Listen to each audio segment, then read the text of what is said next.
Admiral Ashok Kumar, Major General Dev,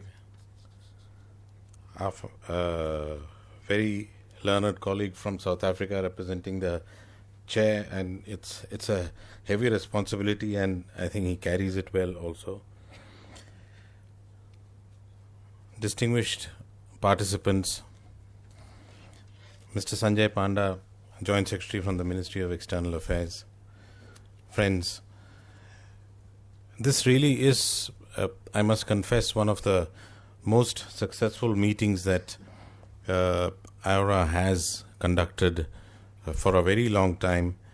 By far the best number of participants, not only in numbers but also in quality. So I think I must congratulate IDSA to have put together such a exemplary group of experts, and also the hidden hand behind all this, which was, I think, Mr. Sanjay Panda. So thank you very much. I think it has been exceedingly useful, and I think what I had mentioned yesterday in my opening remarks, that we had around 10 or 11 meetings in which maritime safety and security was either the only subject or the main subject for discussion. And I think what we've done over the last 2 days, in fact, completely overwhelms whatever those 10 meetings could have done. I think in all terms, this has been an extremely productive meeting. The fact that we've discussed issues that have covered maritime domain, including non-traditional and traditional threats, a viable Indian Ocean architecture for geostrategic cooperation, maritime domain awareness, the call for greater regional cooperation through sharing of best practices and improved coordination, sharing of data using a standard legal protocol, creation of study groups, sharing of technology, adopting multi-agency approach to pool resources, and enhancing capability and capacities. I think this is this covers the entire gamut of what we had wanted to do.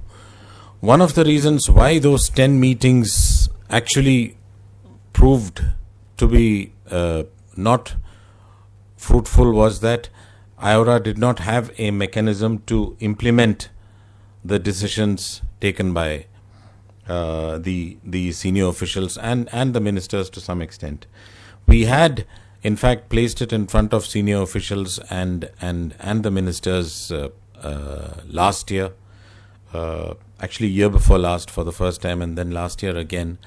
But then it again didn't get any traction, and I think what was missing was the implementation mechanism, which, as the chair correctly said, we now have a working group. The difficulty in thinking of bringing on a working group was because our charter, the IORA charter, mentions the number of working groups that can be created, and that was it. So in order to create a new working group, you had to amend the charter, which became a difficult exercise. Amending the charter was not something which many member states were very keen on doing. But the fact that we've now very simply made clear that you don't need to amend the charter to add new working groups. So we now have a working group on maritime safety and security, along with actually 2 other new working groups. One is a working group on the blue economy, and one is a working group on women's empowerment. Now, that said, I think we are very appreciative of the content which Admiral Ashok Kumar mentioned about the Fusion Center, which I think can be converted, having an IORA flavor. It'll be a huge plus for all the member states to try and share, if they are privy to information from the Fusion Center. And of course the IORA naval exercise in March 2018, if it takes off, it would be the absolute icing on the cake, I think. On behalf of the IORA Secretariat, I'd like to mention that it is not a very big secretariat. We are actually 12, including our directors. Ruchika Rishi, director, is the officer who is in charge of maritime safety and security. So we have a director who is actually looking after just maritime safety and security, and we'll also be. And she's done a fine job putting together this. I haven't been able to congratulate my team, which is there, which is Ruchika Rishi and Sajid, who is the oldest employee of the Secretariat. When Shashi Tharoor writes about IORA being an alphabet soup and having 11 employees and one Mali means gardener, and that is how it was. And he came along with the gardener, the first two chaps who were appointed way back when it was launched. So I thanks to Sajid.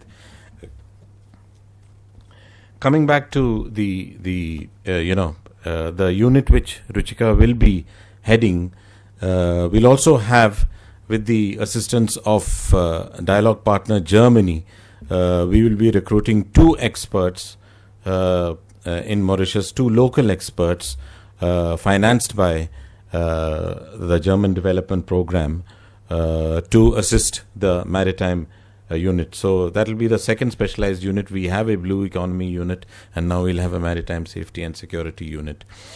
We will be very happy to we create a e-group with the participants over here, and we will be in touch. I think Ruchika also will be in touch with all of you. What we propose to do is to try and take back the proceedings that have taken place.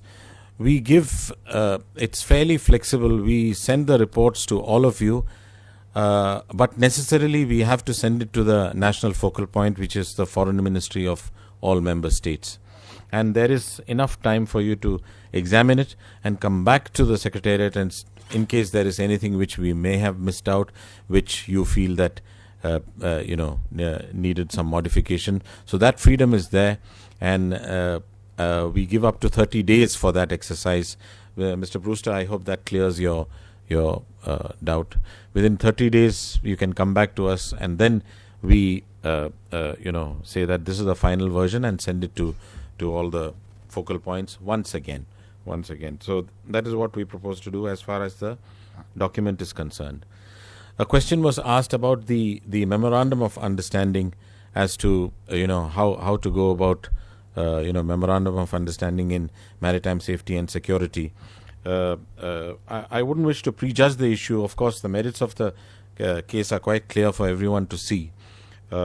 We have a working group that is going to be created, and that working group will examine the case of the maritime safety and security. And I'm sure with South Africa at the helm of the working group, they'll be very happy to take this forward. South Africa was one of the first to pick up on the blue economy, which had an aspect of maritime safety and security when we first met in 2014. So I think this can be carried forward and fairly quickly, I think, once we put together the documentation.